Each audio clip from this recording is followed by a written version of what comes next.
Halo teman-teman, saya Ahmad Dhani Rifahi dari Purwadika Digital School JC DC 09.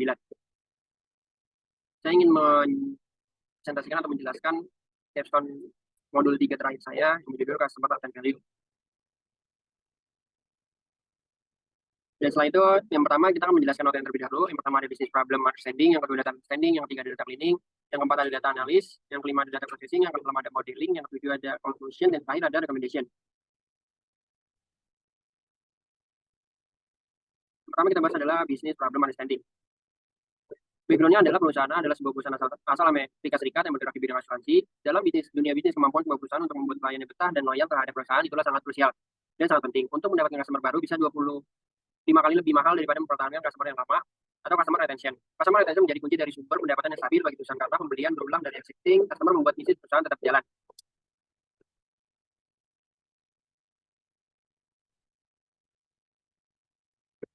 Problem statement-nya salah satu tantangan terbesar bagi perusahaan adalah menentukan nilai customer value dari seorang klien agar perusahaan dapat menentukan pendekatan atau teknik pemasaran yang cocok digunakan untuk klien tersebut. Dengan variasi aset versus klien yang beragam, menentukan CLV pelanggan yang tepat dapat efek tetap kompetitif dan memastikan bahwa mereka dapat mendapat layanan yang memuaskan sangatlah penting dengan prediksi customer lifetime value. Perusahaan dapat menentukan mana customer yang memiliki value yang tinggi dan mana yang tidak.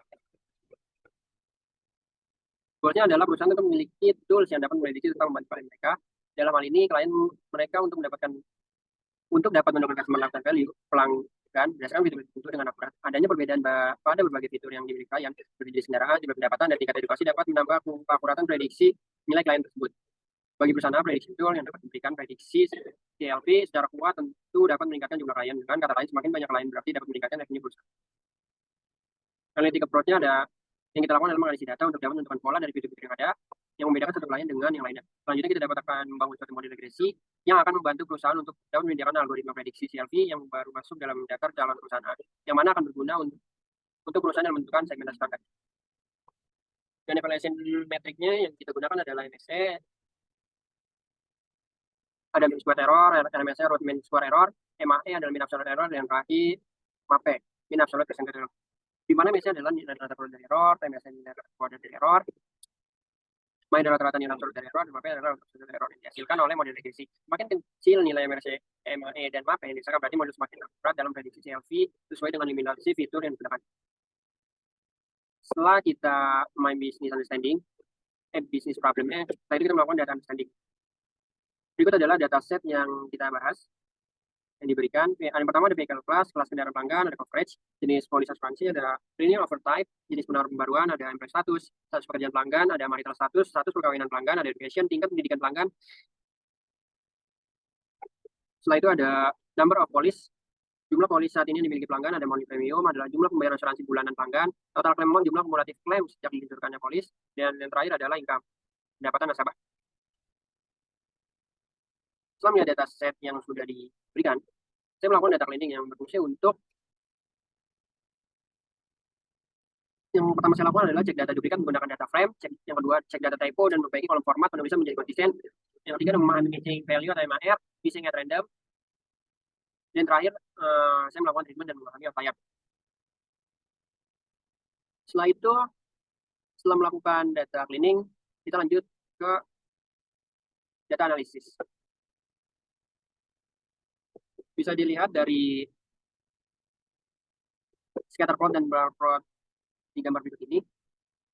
Fitur yang paling mungkin mempengaruhi nilai CLV atau customer lifetime value adalah number of police, disusul ada vehicle class, dan terakhir ada coverage. Kita akan buktikan nanti menggunakan uji future importance. Nah, itu saya juga membuat dengan heatmap dan fitur kategorikal.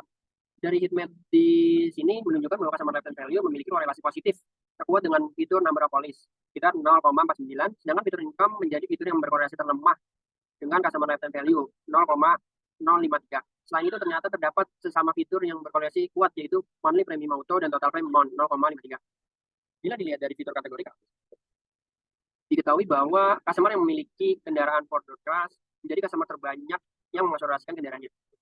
Mayoritas customer atau pelanggan mengambil paket coverage basic sebagai paket asuransi kendaraannya. Dan apabila memperpanjang polis, mayoritas customer menerima offer satu daripada offer lainnya. Dan customer asuransi kendaraan paling banyak berstatus sudah bekerja, sudah menikah, dan berstatus berpendidikan saja. Setelah melakukan analisis, saya melakukan data pre-processing untuk melakukan modeling. Sebelum kita melakukan data pre-processing, kita tentukan text features dan ya target dari dataset itu.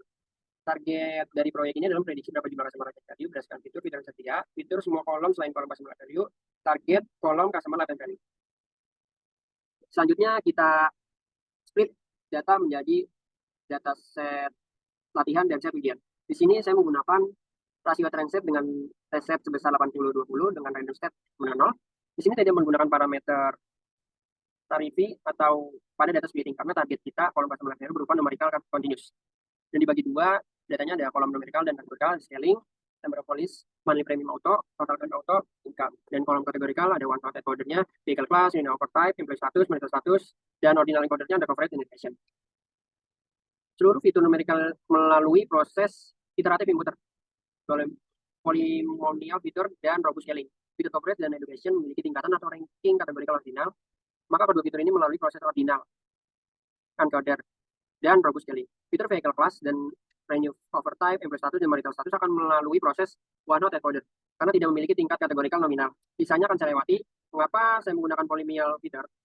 Karena jumlah kolom yang kita punya sangat sedikit, kemungkinan model untuk underfitting akan besar. Maka saya pakai kolom polynomial fitur untuk mengatasi masalah itu. Namun cara ini belum tentu dapat meningkatkan model. Kita lihat di bawah. Setelah data sudah siap, saya melakukan modeling. Pada tahap ini kita dapat menentukan model atau algoritma machine learning yang paling cocok memprediksi CLV berdasarkan dataset yang kita punya. Berikut adalah daftar algoritma consolidation-nya. Dari regression adalah SHOR, Ritchie, ada KNN, ada decision tree, random forest, ada boost, gradient boost, dan XGBoost. Dan dapat lihat evaluation metric parameter scoring-nya ada MSE, RMSE, MAE, dan MAPE.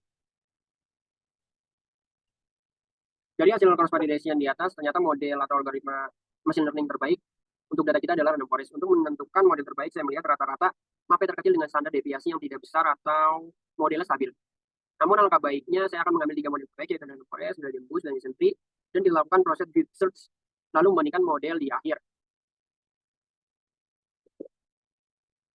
Setelah membandingkan model teratas dengan menggunakan parameter tuning with randomized search, kita dapat melihat dari cross validation hyperparameter tuning dan random search model terbaik adalah random forest dengan skor MAPE 0,11, min 0,11, dan min 0,117357. Setiap model melakukan iterasi sebanyak 3 kali. Random forest adalah bekerja untuk membuat keputusan dan menggabungkan hasil dari setiap pohon untuk membuat prediksi di akhir. Setiap pohon dibuat secara acak dari dataset.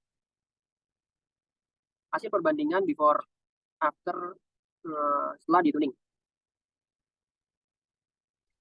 Model mengalami peningkatan performa, nilai MAPE, MAE, MSE, dan MSE berkurang dengan dilakukan faktor parameter tuning walaupun hanya sedikit. Dapat dilihat kondisi MAPE sebelum dituning adalah 0,13, mainnya 17,55, MSE 15,98, RMSE-nya 3997. Setelah di tuning, MAPE-nya 12,96%, mainnya 1722,37, MSE 1510, RMSE-nya 3888. Adanya nilai error besar membuat perbedaan cukup signifikan di antara nilai RMSE dan MAE. Hal ini dapat tergambar pula di scatter plot di bawah, di mana terdapat CLV aktual yang rendah tapi diprediksi jauh lebih tinggi dan juga sebaliknya. Dari scatter plot di bawah dapat kita amati bahwa nilai CLV yang lebih kecil model ini cenderung lebih akurat memprediksi CLV. Namun, semakin besar kecil CLV aktual, maka hasil prediksi model akan semakin tidak akurat. Dan ini adalah masalah limitasi. Setelah itu, setelah melakukan modeling dan menemukan model yang terbaik, saya melakukan fitur important. Fitur yang pertama ada number of police, monitoring auto, dan total claim amount. Dapat dilihat fitur number of police dan money premium menjadi fitur yang paling berpengaruh terhadap customer lifetime value. Hal ini selaras dengan asumsi di awal bahwa kedua fitur tersebut pun memiliki korelasi yang kuat dengan customer lifetime value. Sungguh dengan number of police and monthly premium fitur yang paling berpengaruh memprediksi CLV. Maka disarankan untuk membuat personalized offer kepada customer agar dapat menjawab kebutuhan customer berdasarkan jumlah polis dan premi yang dibayarkan. Dan personalized offer ini akan menguntungkan karena budget marketing yang akan digunakan pun jadi lebih personalized, sehingga menghindari adanya pembayar lebih untuk low value customer dan kehilangan hak value customer. Conclusion, recommendation for business dan model.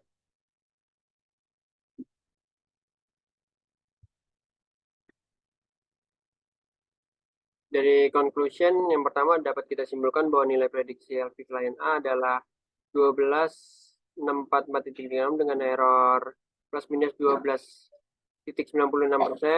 Nilai MAP terbaik yang sudah kita dapatkan dari proses modeling. Jadi rentang kemungkinan nilai prediksi CLV klien A adalah di antara 11.005, namun saat kita cek ternyata nilai aktual CLV dari klien A adalah 4027.70.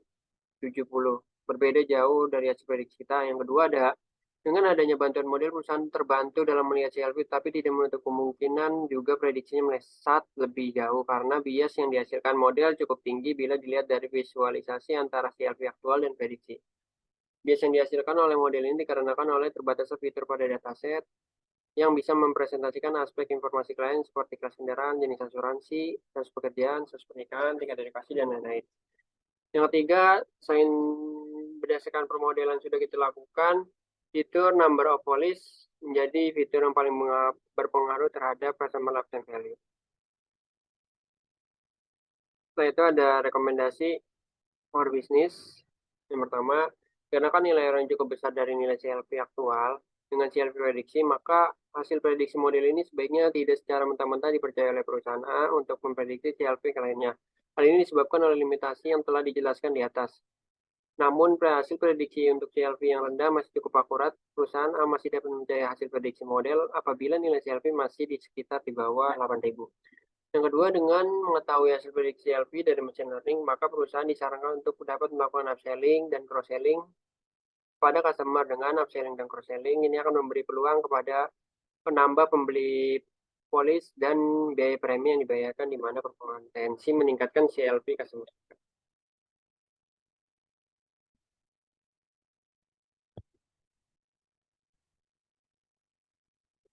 Yang terakhir adalah rekomendasi buat model.